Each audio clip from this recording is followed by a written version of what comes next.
um, reduce the stigma that is associated with unemployment. The struggle to create jobs has a long history in South Africa, spanning back to apartheid, but has continued to be a structural or permanent feature of our society. Stigma, depression, and social exclusion then too become ingrained features constructed into our torn social fabric. Maybe the last thing I can mention about the problems that arise in unemployment has to do with the traditional ideas of masculinity. And what keeps on coming up is that traditional masculinity is anchored around having a job. So once a person doesn't have a job, there's new kinds of uncertainties that emerge.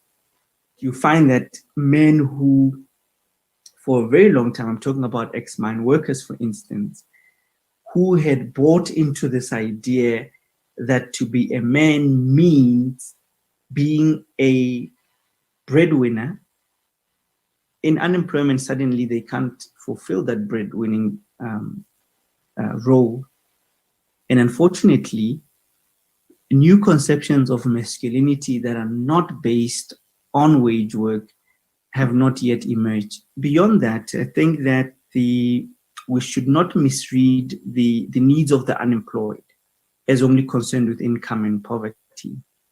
And so I asked the unemployed, if the government was to give you a grant, would that solve your problem? And the answer that they gave had two parts. One, they said yes, a grant would enable me to put bread and butter on the table, but it will not resolve the problem of wanting to earn money. So it was clear that they understood wage work as having a particular dignity to it that grants will simply not be able to provide.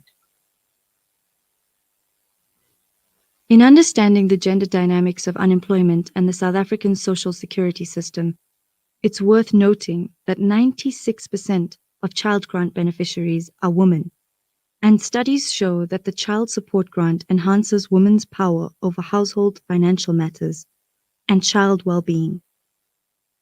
Oxfam reports that the combined wealth of the world's 22 richest men is more than the wealth of all the women in Africa, and that the monetary value of unpaid care work globally for women older than 15 is at least $10 trillion annually. That is 3 times the size of the world's tech industry. On top of unequal economic opportunities for women, patriarchy in South Africa and the world over underpins horrific levels of gender-based violence that has increased by 500% since the start of the lockdown. Professor Cornel West speaks of the Black Lives Matter movement as an indictment of neoliberal power. Around the world, states are questioning their stance on the highly interconnected nature of our globalized world. Others question the dependence of economic growth on violent control through exploitation and structural racism.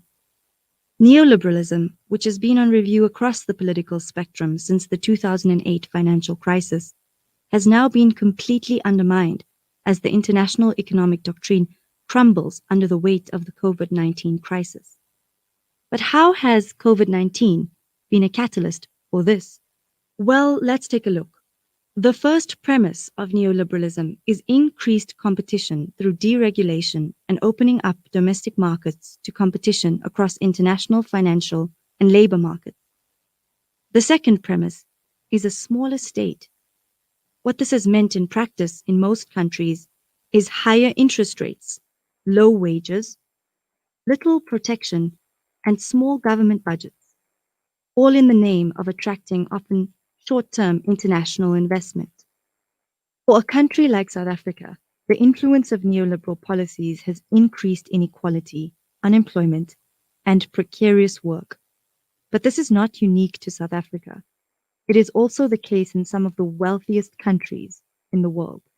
What we still need to look at and understand much deeper is the actual everyday lived experience of inequality. How inequality shapes social relations in communities, in families, on a day-to-day basis, and how inequality threaten or undermine peaceful coexistence among people. Linford Dorr from the Casual Workers Advice Office gives a macro and historical take on this. This is a pandemic that is a direct result of imperialist expansionism, for lack of a better term, under the era of neoliberalism, where there's been a massive transfer of production to third world countries. And in that context, agribusiness is basically responsible for the sort of rapid human encroachment on nature. And as the scientists are telling us now, that's where these viruses emerge from. So the pandemic itself, the actual virus itself is a result of neoliberal capitalism. And then the social crisis and the inability of states all across the world to respond to the pandemic is likewise a result of decades of neoliberal restructuring through privatizations, attacks on welfare, and attacks on workers' rights. So our response was to take a political position to say the UIF, which is workers' savings and shouldn't be used for a crisis that is a result of neoliberal policy, basically. And I think we're not immune to it in South Africa. All over the world, it's the working class that's clearly being told to pay the cost of the crisis. I think before this crisis emerged, it became more and more clear that there's different tiers of workers in the country. There's the sort of permanent workers with union jobs. Then there's the precarious workers, some of those workers that Carl tries to organize. And then even below them, in the same factories, are a layer of often a layer of foreign workers, migrant workers from other countries. The Minister of Finance, Mr. Tito Mboweni, spoke about a new economy which prioritizes South Africans, implying that our high unemployment rates are due to foreign migrants. This isn't the first time that one of our leaders have flirted with the xenophobic explanations for chronic structural unemployment. Any establishment wanting to reopen must have a new labor market policy which prioritizes South Africans, but does not discriminate against Zimbabwean or Malawi. But the proportion of South Africans working in a restaurant must be greater than that of non-South Africans. That's a new economy that we're talking about. Well, these workers just won't be given contracts because they might not be here legally. So there's this layer of workers, and at the best of times, there's a division between workers. It's within a factory, for example, permanent workers often look at labor broker workers as people who are threatening their jobs, and then those labor broker workers would then look down on the migrant workers and foreign workers as people who are threatening their jobs because they can take an even lower wage.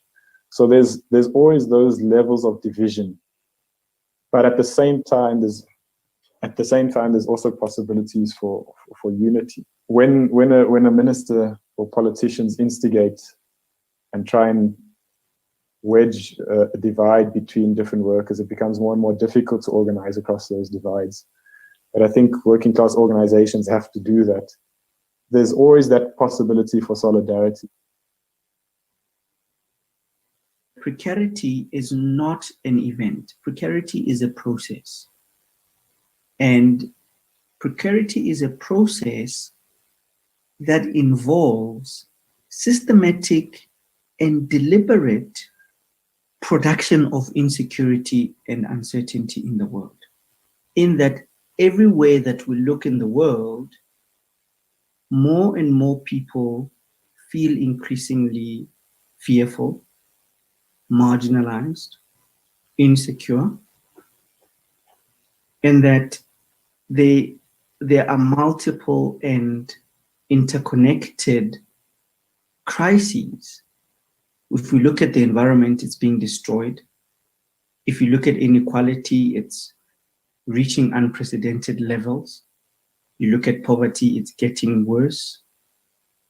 On the other side, there has been fragmentation when it comes to labor movements, and worker rights increasingly being encroached upon. So it seems that we're living in a time of heightened insecurity and uncertainty. The idea of precarity is that it tries to give an account of how life has become under neoliberal globalization. It almost feels as if we know that this is the status quo, but have not come to articulate it in the way that we speak about and understand class. What is the precariat, and how should we understand precarity? The one that's provided by sociologists and economists like Guy Standing, who talk about precarity as primarily concerned with employment insecurity. And then you've got other people that go beyond employment and talk about double precariousness, which is a concept that explores precarity as constituted by the interaction between the workplace and the household. In other words, as soon as employment becomes precarious, the household also becomes precarious. And then there's another view that talks about precarity as a contrast between labor market insecurity on the one hand and the promise of wage work to deliver a dignified life for all. And if you look at all these three understandings of precarity, I think that all of them are applicable in the sense that they are concerned with how uncertainty and insecurity has become pervasive in the global economic system. They were experiencing this before COVID-19, in the sense that we have been seeing an increase in unemployment over the last few years. And what's interesting about that is that the people that are beginning, the discouraged work seeker, that category seems to be increasing. The question of precarity is one that is quite serious for everyone, whether a person is unemployed or employed. Neoliberalism is taking us into a direction where life itself, it's no longer just the job, but life itself is so uncertain. So it's a kind of existence where, you know, the sense of security that people could talk about maybe 20 years ago is no longer there. Frankly, this is frightening, but it is not a new problem. And while there is no silver bullet, there are ways to address it. Dr. Sefalafala outlines some of these. One, I think that the COVID-19 crisis has resuscitated an old age problem. And this is the problem of a fragmented social security system. So now more than ever, we are realizing that South Africa desperately needs a comprehensive social security system that covers or gives people a basic or minimum level of security. Secondly, I think that going forward, we'll need to rethink job guarantee schemes or programs linked to the question of precarity is the question of technology and automation. The way that it's being discussed at the moment for me, really links back to the discourse of insecurity, that technology is being used as a scary cat. We'll still need to think about how to redistribute the profits that will be generated by automation and robots.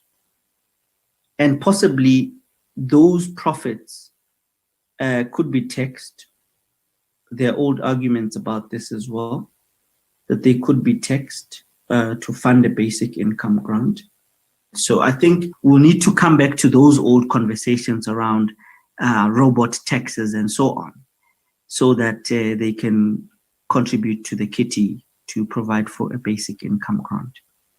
So you find people rejecting the idea that a basic income grant will necessarily solve their problem. It will only solve the income aspect of it, but not the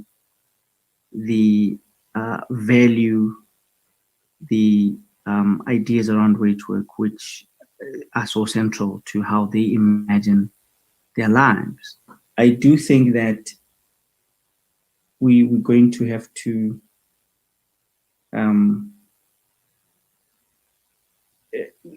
just think about the comprehensive social security system in addition to job creation.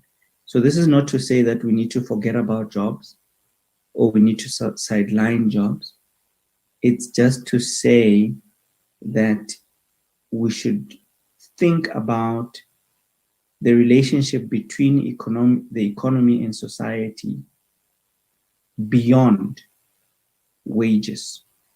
The potential of the crisis is that it can lead to a much more equal society than we had before, because it has highlighted the need to take seriously new mechanisms of income redistribution beyond employment. What we're beginning to see is that we will need to rethink the relationship between income and work. Because currently, we know that we will not be able to create jobs tomorrow or next month, or even in the next 5 months. We will not be able to resolve the problem of unemployment. So the crisis is now forcing us to take seriously income redistribution that is not directly linked to job creation. So that in itself may begin to lead to a much more equal society. As Thomas Piketty says, the history of inequality is shaped by the way economic, social, and political actors view what is just and what is not, as well as by the relative power of those actors and the collective choices that result. It remains to be seen what our collective choices will be.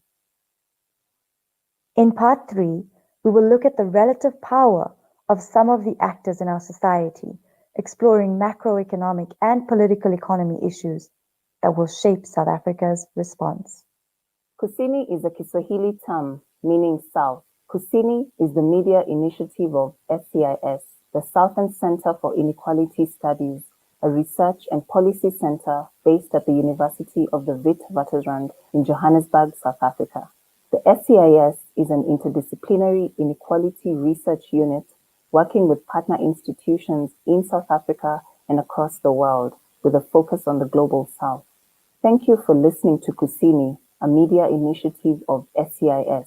For more about us and our work, please follow us on Twitter at @Wits_SCIS, and our website is www.wits.ac.za/SCIS. This episode is available on Iono FM and other podcast channels.